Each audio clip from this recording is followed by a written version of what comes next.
Hello viewers. Well, recently I was tasked with creating an official MotoGP video for official channels, basically going through the core aspects of the game, but also put my normal, my sort of usual sort of retro spin on it as well, looking at the history of gaming that took us to this point. When I talk about games, I often have many games in my mind, many references to look at in terms of whether it's the real bike racing or the games, predominantly the games in terms of biking, because of the challenge of getting it right. It's an audience that's very difficult to satisfy because a lot of them just don't understand the challenges of that are faced in terms of bike developers. And I put together a video that shows the evolution a little bit of bike games over the past 30 years and the developments and progress that has been made in coming to this point. And I'll talk a little bit after this trailer as well, but I thought I'd have the trailer on the channel for you to enjoy as well. So see what you think, and I'll be back in just a moment to discuss a bit more about my thoughts and ideas in producing it.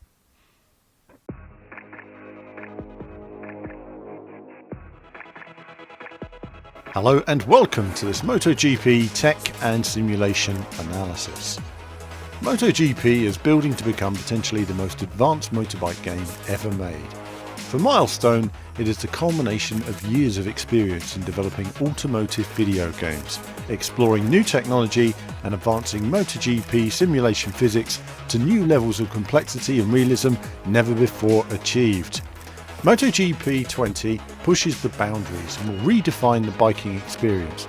But before we look at the progress made in physics, let's explore some of the history of motorbike games that brought us to this point.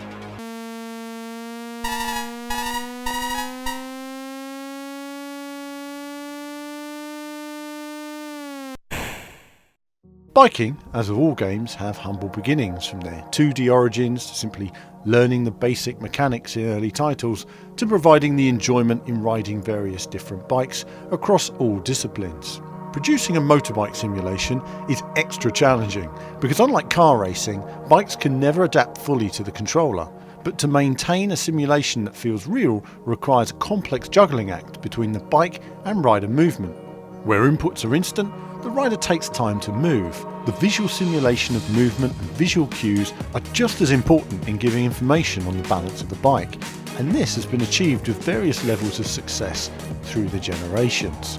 Milestone arrived to the world of MotoGP in 2007, then developing possibly the most successful MotoGP title ever made in 2008. This followed a break from the series before coming back strongly in 2013. But with a break in the series and no MotoGP title for 2012, MotoGP'20 was under pressure to perform. Its task was to recapture the feeling of MotoGP, introducing new physics, fluid rider animation and the introduction of their now common three-way handling model, split between standard, semi-pro and pro modes. MotoGP'14 was an altogether different challenge, transitioning to the next generation of consoles and attempting to meet the expectations that brings, radically increasing the graphics and pushing the Milestone engine with amazing TV quality replays and including the introduction of historical riders. MotoGP'15 would continue to build on this progress with various physics improvements. A change in direction would follow in 2016, introducing Valentino Rossi the game. This altered the approach in focusing on the rider rather than just the sport. Besides numerous additions including Valentino's VR46 Academy Ranch and private training circuit, the game also included the Monza Rally. A unique approach, but in MotoGP'17 the focus was back purely on the bike racing, and it was a big step forward. New polished menus, the introduction of a basic but welcome managerial career featuring 60 frames per second visuals and arguably the finest audio ever in a MotoGP game. This would feature as the final game using Milestone's in-house engine.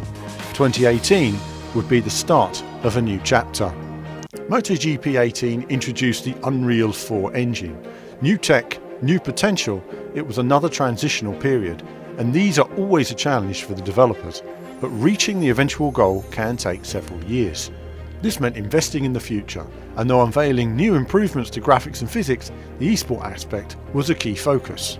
If MotoGP'18 was a step, MotoGP'19 was a leap. The first game that gave a glimpse of the potential on offer. The Unreal 4 engine may have taken longer to learn and build around than initially anticipated, but the fruits of that work were gradually starting to pay off. After the challenges of 18, re-establishing that MotoGP feeling was a core for MotoGP'19. Like 13, a considerable overhaul was produced, resulting in improvements to AI, their neural networks, various improvements to graphics, physics and online modes, listening to the community while improving every aspect possible. Milestone have extensive expertise with biking titles, but it was this evolution of MotoGP that has brought them to this point. Taking the responses, both positive and negative, from the community, listening to those and working on them to create a MotoGP game worthy of the sport. Now, at the end of this road, MotoGP'20 aims to bring together all of those elements and produce the most advanced MotoGP title ever made. Introducing MotoGP'20. MotoGP'19 got a lot right, but with a great foundation to build on, the focus has been on developing a more complex and extensive career mode. This featuring a completely unique structure, unlike other official racing titles. These enabling players to create their own team, riders can transfer to an official team or extend their journey through their racing career with the new managerial mode. However, the big gains have arrived in terms of additional physics improvements, featuring various additional elements enabling players to alter the options to suit your skill level. With an intuitive and more natural feeling, various elements such as traction control, anti-wheelie, engine brake and power map are at the tips of your fingers, besides the usual range of player assists. These enabling players to get a foothold on the ladder and enjoy the game whatever their racing experience.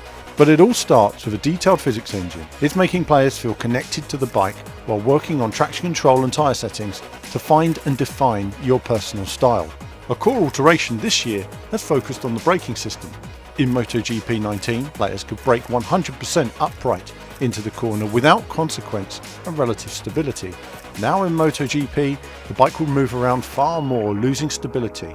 The body language of the bike and riding style, be that smooth or aggressive, will be far easier to differentiate. 100% braking will see the rear wheel raising. This forcing players to work on brake balance and learning how to modulate the brake, keeping the braking force balanced and trail braking through to the corner. This will greatly increase the difficulty for high level and esport players and make late braking far more challenging. Tyres have also seen a radical improvement.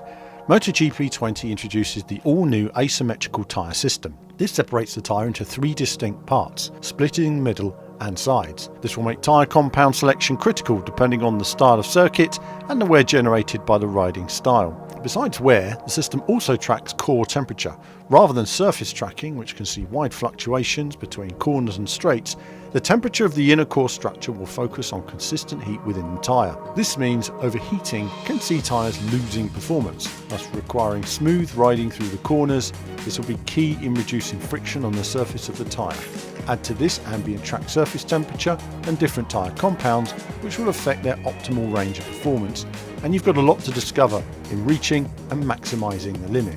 The asymmetrical tyres and advanced braking system form as a whole new learning experience for expert players, and potentially introduce a range of alternate strategies to the racing. The transition to Unreal 4 engine took shape with MotoGP'19, but MotoGP'20 takes the vision a stage further. Everything from bikes to riders, tracks to tarmac have seen improvements, with a range of new material and spot effects, all assisting with that real-world presentation. And MotoGP'20 also contains an improved full camera, capturing those expensive moments many riders would probably prefer to forget. Online will also see various tweaks, including the addition of AI riders online. Combined with the extensive new management mode, all of these elements come together to make MotoGP not just another yearly update, but a complete step towards that vision. A vision years in the making that continues to inspire the developers to improve and players to enjoy. Let us know your thoughts on the game in the comments and feedback for various improvements. Be a part of the vision and the history of the MotoGP game. MotoGP'20 is out now on PlayStation 4, Xbox One, Windows PC, Steam, Google Stadia and Nintendo Switch.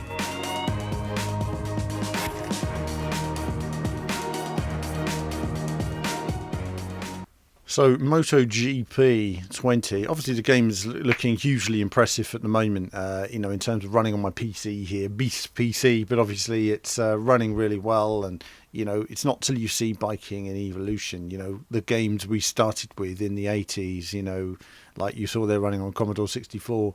A lot of them were pretty dreadful. We're in a different place now, I think, where people are looking at smaller details and saying, why doesn't he move? Or I remember seeing a comment in 2013 where someone was complaining about a shadow flickering under a rider's armpit or something like that, and it was really just the most pedantic thing. And I thought to myself, my goodness, we've gone from this, and even worse than this. I mean, this is actually really good. It never was that good for me in the 80s, I can tell you, because I had a green screen monitor and the frame rate was a lot less on my Amstrad games. But you get the idea, and the way things have moved on is radical in so many ways, and the amount of physics going on as well, the AI, the physics, tyre physics. So it's so complex compared to where it used to be. And I wanted to just showcase some of that. Games like Super Hang On, Drive Club Bike's a completely different approach there. You're using a very sort of intuitive riding style. I really enjoyed it. For me, that was a fun bike game. And MotoGP is much more serious because they're going for that simulation element. And the big problem with simulation is, as always, you have three sticks is what if you had three thumbs, bike games would be easy. You could control the handlebars, you could control the bike, you could control the rider. These are all three things which move independently on a bike.